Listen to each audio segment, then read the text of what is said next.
What's up, you guys? Thank you for clicking on this video. So as you can tell by the title, Hasbro's terrible decisions continues. Chris Cox, he did an interview with Bloomberg or whatever, and the stupidness just continues with Hasbro. I don't know how much longer they could sustain all these bad decisions and how much longer fans like us, the actual consumers who give them our money, are going to be able to take of this.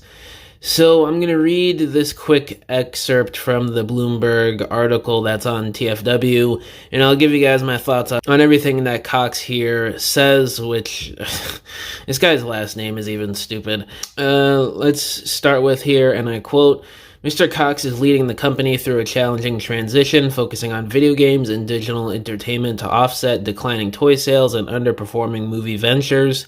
A gamer at heart, Chris Cox joined Hasbro in 2016, overseeing the rapid growth of the Wizards of the Coast division, which produces Magic: The Gathering and D&D. The company highlights that Transformers 1 underperformed financially.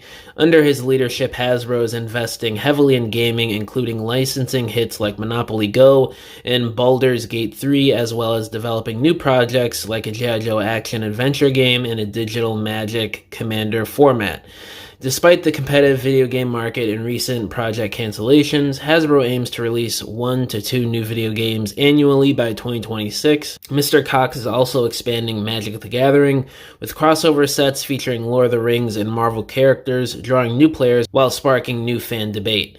Hasbro's focus on digital collectability and broader gameplay reflects its effort to adapt to shifting consumer preferences. As the new CEO puts it, Hasbro's future lies in leveraging its iconic brands through innovative play. Okay, so it seems like Hasbro is shifting to mostly just gaming here, which is not really surprising considering what this guy is all about and where he comes from with his history and background within Hasbro and just the industry itself. But the whole fact that they're basically just shifting to gaming and ignoring movie projects in terms of financing them and just not really seeming to care about creating movies for their properties anymore to begin with is a shift that I don't know if is really a good idea.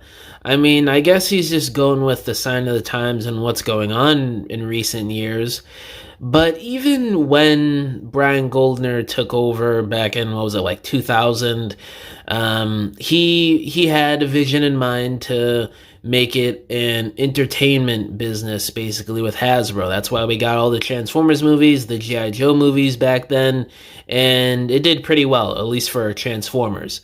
And there was at least a vision there for toys and a future and just something that seemed a bit more solid and steady in terms of having actual workers, a toy department, and all these different things that we have now over at Hasbro. And I talked about this a little bit a few weeks back when Aaron Archer was giving his thoughts on the current state of Hasbro and what might happen in the future, where they could be getting rid of their toy department and just outsourcing to other companies to make collab toys, which is what they've started to do little by little, it seems like, the last few years, and just getting AI to do a lot of the work and stuff like that, which would be crazy. And it seems like they're going in line with what Aaron Archer was kind of talking about last month.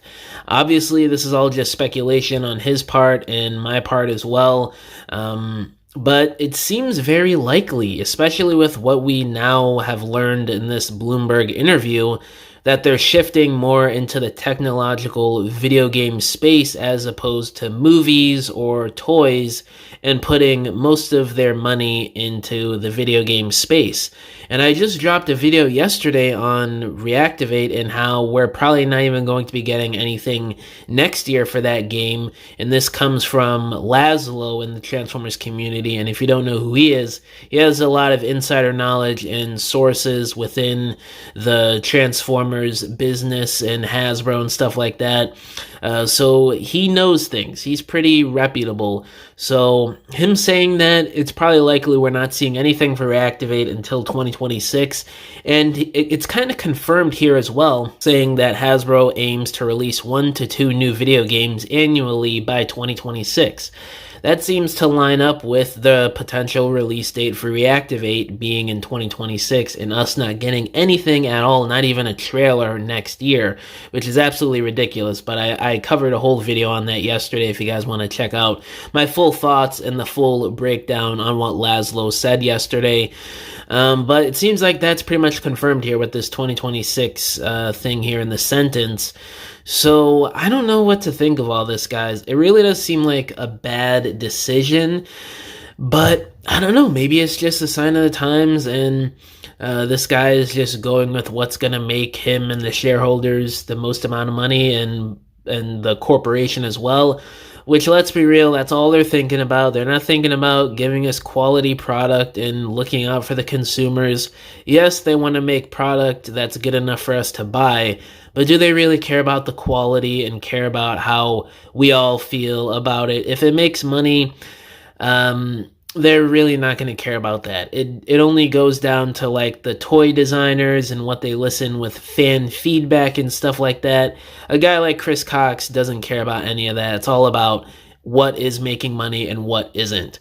So with that said, I just don't know what the future is going to hold for Hasbro. There's a lot of speculation, and it seems like they really are going into basically almost no toy future and just focusing on technology and video game aspects, which, I don't know, could be good, could be bad. We just really have to wait and see. And the whole movie part of things, I don't know how that's going to go over as well. You know, Paramount having to spend more money on these projects now going forward, which would mean that they would need more of a box office return for Paramount to consider these movies a success.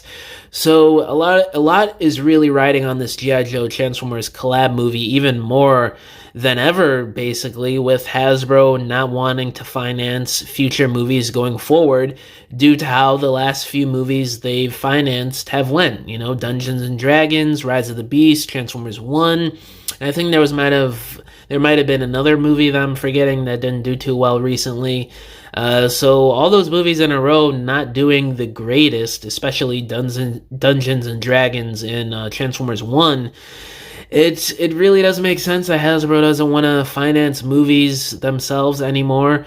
But at the same time, it feels like they're giving up a little too soon here, and they're not really trying to like bounce back and give it a little bit of a chance here. Because let's be real, it's not like the stories and the marketing and just everything involved with these newer Hasbro movies have been the greatest or the smoothest to begin with. It seems like they're just blaming lack of fan support here for these movies instead of taking accountability for these movies not selling well. And it just really doesn't make sense to me.